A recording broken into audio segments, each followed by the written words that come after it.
दोस्तों नमस्कार। हमारे देश की राजधानी दिल्ली में पिछले दिनों 4 बच्चों की मृत्यु हुई और मृत्यु का कारण था कि बारिश के कारण वो बच्चे की जाने गई। दोस्तों मैंने एक उस पर वीडियो बनाया है कि किस तरीके से दिल्ली की सरकार ने घोटाला किया है। उसका भी लिंक मैं डिस्क्रिप्शन में दे दूंगा, आप लोग जाकर के पूरा उस वीडियो को देखिए। मैंने उसमें हर एक चीज स्पष्ट किया है। अब आते हैं मेन मुद्दे पे। दिल्ली में जो बड़ा हादसा हुआ, पिछले दिनों सबसे पहले एक लड़का जो आईएएस की तैयारी करता, वो अपने रूम का जो उसका गेट था, मेन गेट, उसके सामने खड़ा था और उसके पास पानी आ गया। जब उसके पास पानी आया तो वो लड़का साइड में जा करके वो गेट पकड़ लिया। जैसे ही गेट पकड़ा वैसे उस लड़के को करंट लगा और उस लड़के का ऑन द स्पॉट डेथ हो गया। आखिर उस लड़के की क्या दोस्त है? ऐसे ही राजेंद्र न्यू ओल्ड राजेंद्र नगर में, जहां पे लड़के आईएएस की तैयारी करते हैं, आईएएस की कोचिंग है, ओल्ड राजेंद्र नगर में राव आईएएस के जो बेसमेंट है वहां पे 30 से 35 लड़के पढ़ाई कर रहे थे। वहां पे जब लड़के पढ़ाई कर रहे थे तो दिल्ली में भारी बारिश के कारण पानी पूरा उस बेसमेंट में चला गया। मतलब इतनी फोर्स में पानी गया कि लड़कों को डूबने में 1 मिनट भी नहीं लगा। बच्चे अफरा तफरी मचाने लगे, सब भागने लगे और पानी का फोर्स इतना ज्यादा था कि कांच जो लगा था वो सब टूट गया और मात्र 20 सेकंड के अंदर वो पूरा हाल पानी से लबालब हो गया, जिससे 2 बच्चियां जो अपने घर से सपना सजो करके, उनके माता पिता ने एक सपना देखा था कि हमारी बेटी आईएएस बनकर देश की सेवा करेगी। उस गरीब मां बाप के 3 बच्चे जो हमारे देश की सेवा करने के लिए सपना लेकर आए थे नई दिल्ली में कोचिंग करने, और वहां पे उनके साथ एक बड़ा हादसा हुआ। उस हादसे में उनको अपनी जान गंवानी पड़े। आखिर उन बच्चों के मौत का जिम्मेदार कौन होगा? एक लड़की श्रेया, वो लड़की अभी जून में ही एडमिशन कराई थी। उसके माँ, उसके बाप उसका सपना देखे थे हमारी बेटी आईएएस बन करके देश की सेवा करेगी और हमारा स्थिति परिस्थिति सुधारेगी, मान सम्मान बढ़ाएगी। उस बेटी का मृत्यु हुआ। उसके पापा किसान थे। श्रेया 25 साल की थी उस बेटी की, उस बहन की। अंबेडकर नगर, उत्तर प्रदेश के अंबेडकर नगर जिले की निवासी थी और उसका सपना आईएएस बनकर देश की सेवा करना था। ये जो हादसा हुआ ये सैटरडे को हुआ। और एक और बहन है तान्या सोनी, वो सिकंदराबाद तेलंगाना की रहने वाली थी। वो तेलंगाना से दिल्ली आकर के आईएएस बनकर अपने देश की सेवा करना चाहती थी, अपने माता पिता का नाम रोशन करना चाहती थी, अपने डिस्ट्रिक्ट, अपने गांव, अपने समाज, अपने राज्य का नाम रोशन करना चाहती थी। लेकिन उस बेटी के साथ ये दिल्ली के एमसीडी, दिल्ली की मंत्री, दिल्ली के मुख्यमंत्री ने उनकी हत्या की है। और एक हमारे भाई नवीन डालविन जो केरल से आते थे, जेएनयू से पीएचडी भी कर रहे थे, 28 साल थी उन भाई की, उनकी भी मृत्यु हो जाती है।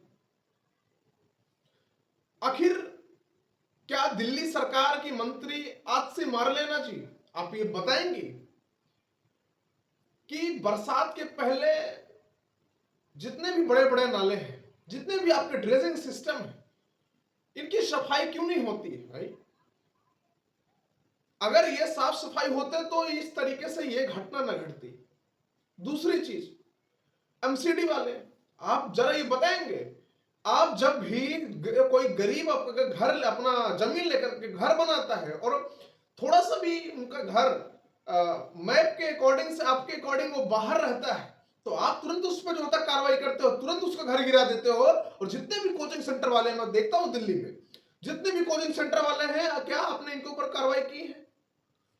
ये सड़क पे ले जाकर के अपनी सीढ़ी बनाएंगे, अपना जो छत का छज्जा है उसको बाहर निकालेंगे। आपने इसकी कार्रवाई की भाई? क्यों नहीं की? क्योंकि आपको मोटा रकम मिलता है। उस गरीब आदमी का घर आप इसलिए तोड़ते क्योंकि आपको वो रकम नहीं दे पाता, घूस नहीं दे पाता।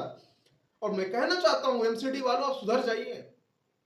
गरीब को तो परेशान करने में आप लोगों को सबसे पहले याद आएगी, लेकिन इन कोचिंग वाले, इनकी जो घर बना है, इन कोचिंगों वालों को कोई दिशा निर्देश नहीं है। दिल्ली सरकार, आप ये बताए ना भाई, कोचिंग सेंटर के लोग जो है, जो पीजी या जो कोचिंग सेंटर है, जो रेगुलेट करने के लिए क्या आपके पास कोई एक पॉलिसी है? आपने पॉलिसी नहीं बनाई। आपको पता है कि आपके देश में लाखों बच्चे तैयार पढ़ने के लिए आते हैं। मुखर्जी नगर, राजेंद्र नगर, ओल्ड राजेंद्र नगर, इन सब जगहों पे जब आपको पता है, क्या आपके पास उनके लिए पॉलिसी है? पॉलिसी बनाई है क्या? एक रूल बनाई, एक पैमाना होना चाहिए। आपने नहीं बनाया, कोई लॉ नहीं बनाया उनके लिए। एक वेलफेयर, कोई वेलफेयर गाइडलाइन भी आपके पास आपने नहीं बनाया है।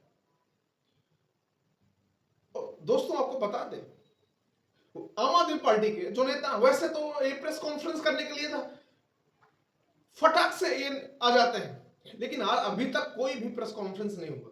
छोटी छोटी बातों को लेकर के आम आदमी पार्टी के नेता संजय सिंह, आत्सी, मारलेना सौरभ, भरद्वाज, दुर्गेश पाठक, जितने लोग भी हैं भाई, उनको मुख्यमंत्री तो जेल में, उनसे कोई लेना देना नहीं है। वैसे तो उनको सपने आते हैं, दिल्ली वाले के, दिल्ली के लोग उनको सपने में मिलते हैं। वो कहते हैं कि हमें दिल्ली के लोग सपने में मिलते हैं, हम उनकी रक्षा करते हैं, सपने में करते हैं। वो अभी तक उनका कोई बाइट नहीं आया है।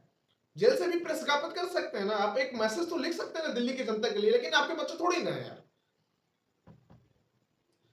संजय सिंह, अस्सी, मरला, सौरभ, भरद्वाज, जितने भी नेता हैं आम आदमी पार्टी के, आप लोग बताइए ना, छोटे छोटे चीजों को लेकर के आप लोग प्रेस कॉन्फ्रेंस कर देते हो तुरंत बैठ करके। इतने दिन हो गए, 4 बच्चों की मृत्यु हो गई, आपने भी प्रेस कॉन्फ्रेंस क्यों नहीं किया भाई? इसका मतलब है कि आप लोगों ने सीधा सीधा भ्रष्टाचार किया। अब तो आप सब्सिडी भी आपके हाथ में है, क्यों नहीं करते काम? क्योंकि आपको काम करना ही नहीं है। बच्चे मरते नहीं, आपसे क्या लेना देना है भाई? कृपया करके एमसीडी वालों, आप लोग सुधर जाइए। और जितने भी एमसीडी के कर्मचारी हैं ना, ये गरीब परिवार के जो जमीन लेकर के बनाते हैं अपना घर, उनका घर तोड़ने के लिए अगर आपका तो हिसाब से नक्शा सही नहीं रहता, आप तोड़ देते हैं। लेकिन इन लोगों का भाई घर कैसे पास कर दिया आपने? आपने किस तरीके से इनका डिजाइन, इनका मॉडल किस तरीके से पास किया है? इसका मतलब आपने सीधे सीधे इनसे पैसा खाया है। पैसा खा करके काम नहीं चलने वाला है, ये जनता का पैसा। आखिर इन बच्चों की मौत का जिम्मेदार कौन है बताइए ना? आप हैं। दिल्ली की सरकार है, वो तो पल्ला झाड़ ले रही है। केजरीवाल से कोई लेना देना नहीं है, उनकी पार्टी के नेताओं से कोई लेना देना नहीं है, वहां के एमएलए दुर्गेश पाठक जी, उनसे कोई लेना देना नहीं है। तो आपसे निवेदन है कि बच्चों की मजबूरियां समझे, उनके लिए एक वेलफेयर गाइडलाइन बनाइए, और उनके लिए कोचिंग सेंटर जो भी रेगुलेट करते हैं, जितनी भी कोचिंग है, चाहे खान सर हो, चाहे विकास दिवकीर्ति हो, चाहे संस्कृति आईएएस हो, चाहे राव आईएएस हो, चाहे अवधोजा हो, चाहे जो हो, जो भी कोचिंग सेंटर चलता है, उनके लिए लॉ बननी चाहिए। और आप उनको एक एरिया दीजिए, कोचिंग का दायरा होना चाहिए। हाँ, आप इस एरिया में अपनी कोचिंग चला सकते हैं। क्यों नहीं करते आप ये सब? जब तक आप ये सब नहीं करेंगे ना, तब तक ऐसे हादसे होते रहेंगे, लड़के जान गंवाते रहेंगे, और आप लोग हाथ हाथ दे के बैठे रहेंगे, कुछ नहीं करने वाले। उन बच्चों को न्याय चाहिए, उन भाइयों को, उन बहनों को न्याय चाहिए, और उनको केंद्र सरकार की तरफ से भी, दिल्ली सरकार की तरफ से भी फंड मिलना चाहिए, 1 करोड़ रुपए। जय श्री राम।